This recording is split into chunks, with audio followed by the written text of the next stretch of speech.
right out of the box, I am really enjoying the minimalistic look of this MSI Stealth 16. Just blacked out from everywhere. It feels calm, restrained, calculated, thoughtful, stealthy. Compared to the older bluish variant, I don't know, I kind of like this one better. And it feels pretty thin at just 0.78 inches. And pretty light too, at just 2.1 kilograms. Not a thin profile, kind of comes at a price, and I'll talk about that in a bit. And it feels pretty sturdy too, thanks to this magnesium aluminum alloy blend that they've used to carve out this chassis. The MSI Stealth 16 is probably as thin as your work laptop, and that's pretty impressive for what it's packing. All this is great till I open up the lid to be smacked in the face by this very preschool font. Why not just use Comic Sans, huh, MSI? Or at least make it look like my toddler's toy laptop. I actually prefer the keyboard font on that to this. Before I get even more carried away by the font, there are two parts to this video. Number one, this MSI Stealth 16. What is it like to live with, and is it good for you? And number two, the results of the latest hardware in here with that RTX 50 series, the mid-ranger, and the latest AI CPU from AMD Ryzen. Is the performance worth the premium? So yeah, look around in this video's timeline to go to the part you want to watch. Let's begin.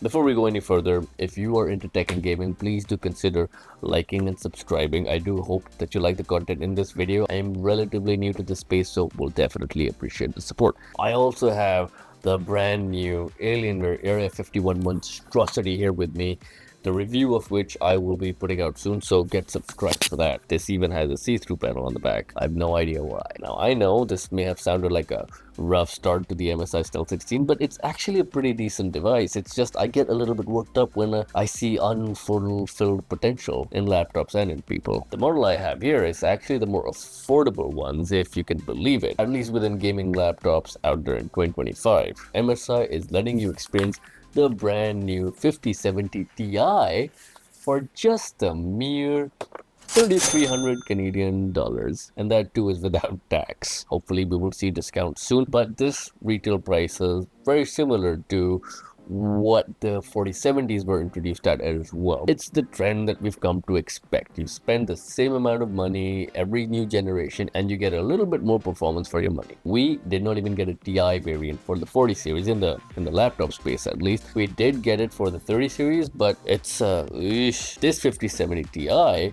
comes with 12 gigabytes of GDDR7 memory, which utilizes 192 bits of memory bus. Both are upgrades compared to the 4070s from last year. They just had 8 gigs of GDDR6 video memory and just utilized the basic 128 bits of memory bus. Now you need both these upgrades, especially in today's day and age, because the new games now demand it, like non-linear in nature. They're more sandbox types, open world, and have big textures, so you need a lot of space to actually store those so that you can have a smooth and stable frame rate experience. I also have a mainstream CPU in here, the AMD Ryzen AI 7350. It's like the i5 of the Intel world, and that isn't necessarily a bad thing for a gaming laptop. I mean, if that's what you want to primarily use this laptop for, because games are usually bottlenecked by the GPU's performance, and if the CPU is a little too demanding, means it has less power to share with the GPU anyway. Also means it takes up more battery, instead it heats up a little bit more. So this 8-core CPU was a perfectly reasonable experience for me in this day and age. By the way, RAM is also faster this time around, 7500 mega transfers per second, 32 gigs of it in here. But bad news, it's all soldered on. You cannot replace it. And as an amateur creator even, that's a bit of a bummer, because if you're editing 4K videos and you've got big project files, like an amateur like I do, I take a lot of footage and I don't know which ones I'm going to use anyway. Those videos need a lot of RAM. So now I kind of need 64 gigs of RAM for my regular Premiere work, editing a video like this one. Now back to my fresh horrors of opening the lid on this laptop and being greeted by these downright ugly stickers on it. They're just just two of them, but ugh. And I'm not talking about the CPU, GPU stickers. These MSI stickers. Did some amateur graphic artist win some sort of a bet? I mean, I get that this is an OLED and people love OLEDs, but calm down. Stunning display. Like a lot of models have OLEDs now. Screen bezels also feel relatively thick to me, especially that bottom bezel with the big MSI right there. At least use the modern MSI font like you have on the box that this device came in. By the way, there's also this little stealth writing at the back, which used to get lit up in the previous Stealth 16 models. Now it does not. So a little bit more about the screen. Sure, it's an OLED, deep blacks, colors that pop. Orange looks really orangey, and the screen also gets as bright as 500 nits, and I know that's pretty mainstream. For an OLED, that's pretty decent. It's not bad. You know what, it's not like I'm gonna be playing a Call of Duty game and in the middle of it I'll just be thinking, oh my god, this OLED is blowing my mind, things look so good and so nice and so different. That doesn't happen. Like mid content, I will barely notice what sort of screen I am on. I will, however, notice my own reflection on an OLED from time to time because it usually requires a glossy finish. And if you're sitting in a well-lit room, sometimes you'll get to suffer through your self-reflection. I know I do. The port selection on the MSI 16 is pure sadness. Sure, you get a 2.5 gigabit Ethernet jack. After that, everything is pretty standard stuff. HDMI 2.1, a 3.5 millimeter headphone jack. You get two USB-A ports, both being version 3.2 Gen 2, which is good. And then you just get one Type-C port, which is USB 4, and you don't even get any micro SD card slot, no full-size SD card slot. They actually did have the micro SD slot in the previous variants of the Stealth 16, they just got rid of it. You'll also see a third port on the right side, which looks like USB-A but really isn't. It's just the new jack for the power adapter. But I hate that it's on the right and the wire even doesn't come with an angle, so that means that with the headphone jack also on the right side and both power and headphone connected, it's constantly messing with your mouse, and I'm right-handed, so it just keeps interfering, and that becomes annoying if you're playing a first-person shooter. In comparison to the Razer Blade 16 or even the Razer Blade 15, which was a thinner and a more compact device than this, those have 3 USB type A ports and 2 USB type C ports, and it also has a full-size SD card slot. Also, it has removable RAM. So let's talk about that keyboard again. Sure, the font isn't great. Maybe it might look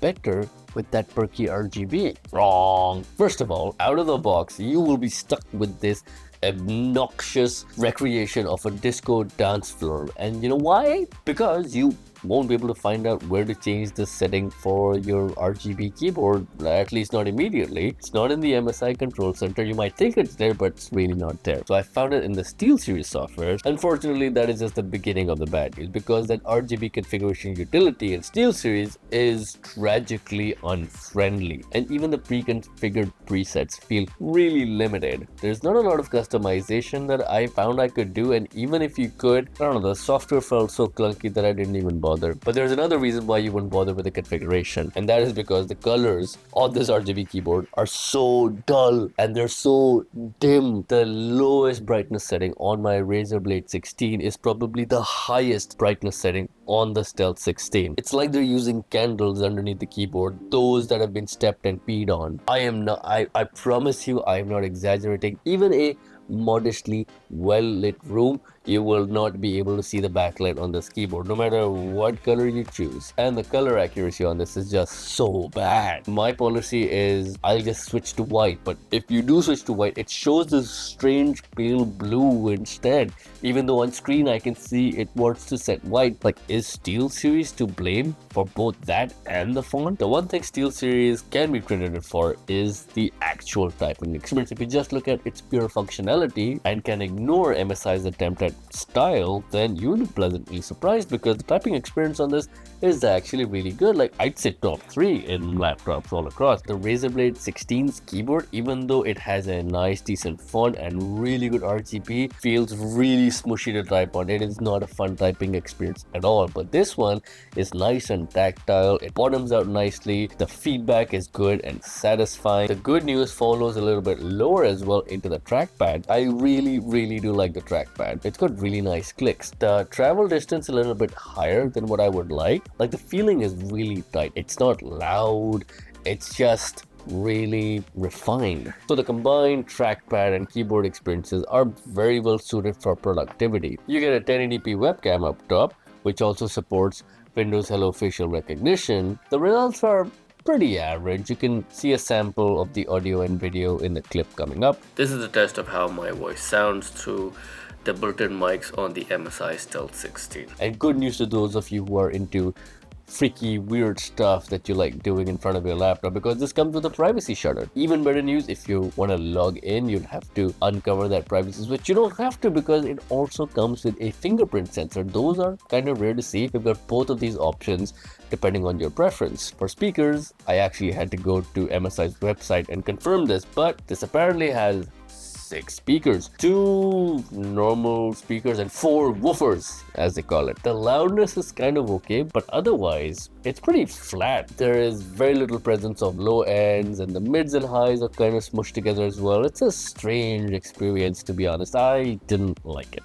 If I can talk a little bit about that MSI control center, it has the regular features. You can use it to switch between discrete graphics or just integrated graphics. You can switch between balanced performance profile or like silent eco mode for longer battery life, or the extreme performance mode for you to get the most out of it. I used this MSI AI engine as well, which apparently optimizes your hardware to suit whatever game that you're running or whatever application that you're running. It has these different profiles, like you can have AI be applied to audio, visuals, and performance, and honestly, no matter how I tried it, it didn't make a big difference in my life. As I mentioned previously, the OLED gear setting is in there. You can also use it to do updates to your system. You also have the ability to limit how much the battery gets charged so that you can extend the life of that battery as well. We get overclock settings within this extreme performance gear icon. We get fan speed setting that you can adjust to your own likings, and you can also have your core clock and VRAM clock offsets. At first it didn't feel very user-friendly because the tabs and the way they're sort of organized, what they actually say and what they mean can be a little bit difficult to interpret. Now, speaking of performance profiles, I did also do a battery test, and I have a standard test where I would have quite a few Chrome tabs open, I would have a few documents open, and then I would play a YouTube video, a 1080p stream, usually a Top Gear episode, that will then keep the screen on and the laptop on for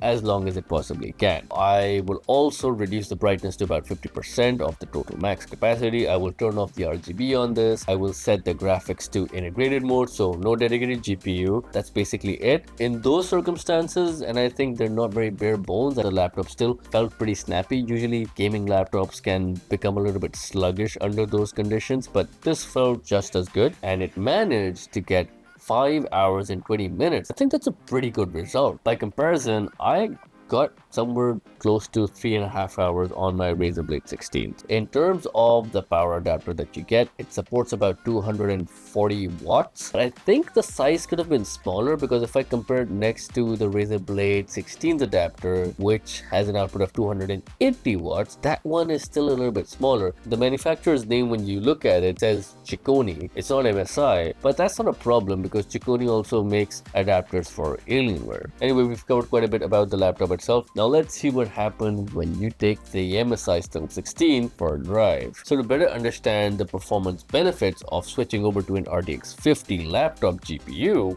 I will be comparing it to the results from my Razer Blade 16 running the RTX 4070. But it does have a stronger CPU, an HX series i9 Intel processor, the 14th gen one. It's probably as good as it gets to juice the maximum potential from that RTX 4070, because the Razer Blade 16 actually has good thermal headroom, and I usually start off any benchmarks by running the very popular 3D Mark time spy test. Things didn't look as promising, with just a 10% bump over the score that the RTX 4070 got on my Razer Blade 16. Interestingly, this is actually the expectation that a lot of famous YouTubers had actually set for the RTX 50 series, claiming that this new generation might actually not pull its weight. But hold on, things change a little after that. What you see up on screen now are average FPS results from benchmarks, like built-in benchmarks from a few of the games that I tried on this device. So that it is easy for you to compare to your own machine or any other gaming laptop for that matter. I have tried to show a combination of different settings, including DLSS or upscaling settings, and also ray tracing settings. Most of the presets used are close to maxed out quality. All of them are at 1600p or 2.5K resolution, which is superb for a 16-inch display, to be honest. Good to especially test the DLSS and ray tracing, since the RTX 50 series have newer versions which are expected to perform even better than the 4070, and this is outside of raw performance. Now if you look closely, right off the bat, Black Ops 6, which is a recent AAA title and a demanding one at that too, 27% ahead of the 4070. Let's even look at something conventional without any ray tracing. Shadow the Tomb Raider, again, a very popular benchmark that's used by many, that saw an increase of 25% over the outgoing 4070s. In fact, in most cases, I was seeing an increment of at least 20%. There are a few out there which do follow the same 10-11% sort of increment, but if I average all of these out, 23% FPS improvement overall. And what's really amazing about that result, the GPU is using the same amount of power as that of a 4070 to give you more performance. Usually, you need to just feed in more power to the GPU for you to get more frames, and this means that it's producing less heat. It means that the fans are under less load, just a nicer, more convenient experience for you, the user. This might sound like a bit of a leap. If I put the benchmark results from my Alienware X16, which has an RTX 4080 and a fully powered 4080 at that, you'll see that the results from this 5070 Ti using just 100 watts of power comes kind of close to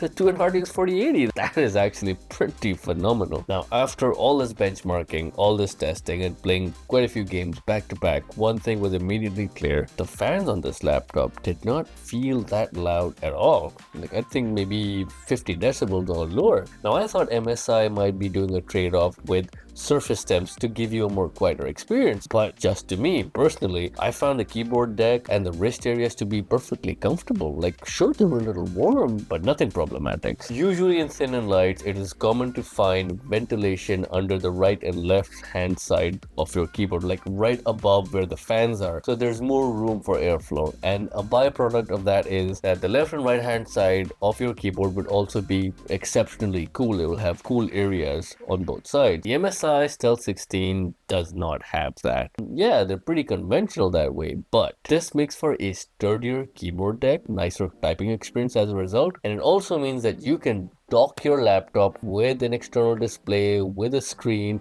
Like, you can close the lid without having any fear of choking airflow. In conclusion, the MSI Stealth 16 is probably not meant to exhibit a lot of flair or personality, and is even not much of a looker, especially when it's sort of open and in use. It's just a straight shooter, and if you look at it from a purely functional standpoint, you will find value in its presence. It is light and slim for the performance it packs. It is easy to carry around and just take with you. It has awesome battery life and a great looking OLED as well. It has a very comfortable and enjoyable typing experience. It's good to use without a mouse because that trackpad is very functional and very responsive and really tight. And oof, that RTX 5070 Ti in here, to my big surprise, actually kind of came close to an RTX 4080 at a much lower power consumption at that. And even under full load, the fans don't even sound that loud. It's a very discreet and a very stealthy laptop. Despite all of that, it manages the thermals over the keyboard and the wrist areas just right. Sure, it doesn't have a lot of ports, it has limited storage options, and it has an average webcam. The font on the keyboard is a little cartoonish. Now, you may be tempted to compare this option with a Legion 7 2025, for example, the 10th generation, which is similarly priced to the MSI as well at retail. But that thing is almost 3/4 of a kilo heavier, and it is thicker than even an inch. It is not a thin and light machine like this. So the MSI Stealth is playing a whole different sport, okay? Again, like I said, if you just focus on the substance, you just focus on this laptop's functional abilities and not get too worked up about how it looks and how it makes you feel, I think the MSI Stealth 16 might just be worth your time. If you intend on making a purchase here in Canada, be sure to check out my link in the description below. So that about wraps it up. If you found my content to be useful, please do consider liking and subscribing, especially for the upcoming review on the Alienware Area 51. Thanks for watching. Until next time.